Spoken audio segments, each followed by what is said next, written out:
Bienvenue à Notre-Dame de Paris. Ici, la pierre est un palimpseste. On y a écrit, effacé, réécrit des siècles d'histoires humaines. Aujourd'hui, je vous propose non pas la simple chronologie d'un monument, mais le voyage du regard posé sur lui, du Moyen-Âge au XIXe siècle. Imaginez l'île de la Cité au Moyen-Âge, grouillante de processions, de marchands et de pèlerins qui entrent librement. La cathédrale ne se visite pas, elle vit. On la décrit peu parce qu'elle va de soi, comme l'air qu'on respire. Elle structure la ville, accueille, soigne, rythme le temps. Ce silence des chroniqueurs n'est pas un oubli, c'est le signe d'une évidence. Notre-Dame n'est pas un objet à admirer, c'est une maison commune. Au XVIIe et XVIIIe siècle, le regard change. On juge le gothique sombre, vieilli. On éclaircit, on blanchit.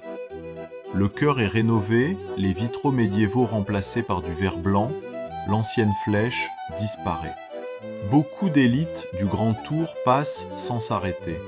Mais Louis-Sébastien Mercier voit autre chose, une véritable Bible de pierre. Il regrette qu'on efface la teinte vénérable du monument. C'est le premier frisson romantique. Puis vient la Révolution. La cathédrale est dépouillée, détournée, abîmée. Et soudain, en 1831, Victor Hugo en fait un personnage de roman. Notre-Dame de Paris enflamme l'imaginaire.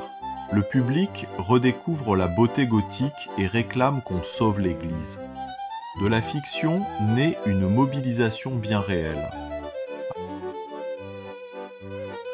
À partir de 1845, l'architecte Viollet-le-Duc restaure et réinvente.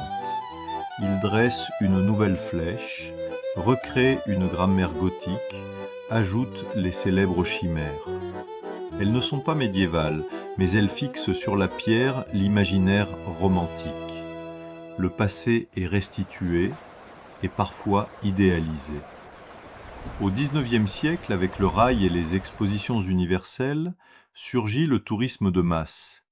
Monter autour devient un rite, panorama, gargouille, vue à vol d'oiseau. Entre émerveillement et petite déception, le mythe se frotte au réel. Bientôt, une autre tour, de faire celle-là, captera le regard. Mais Notre-Dame garde son pouvoir dément. De l'évidence médiévale à l'icône romantique, de la modernisation au tourisme, le regard a façonné Notre-Dame autant que ses bâtisseurs. En la visitant aujourd'hui, vous ajoutez votre ligne au palimpseste. Une émotion, une image, un récit.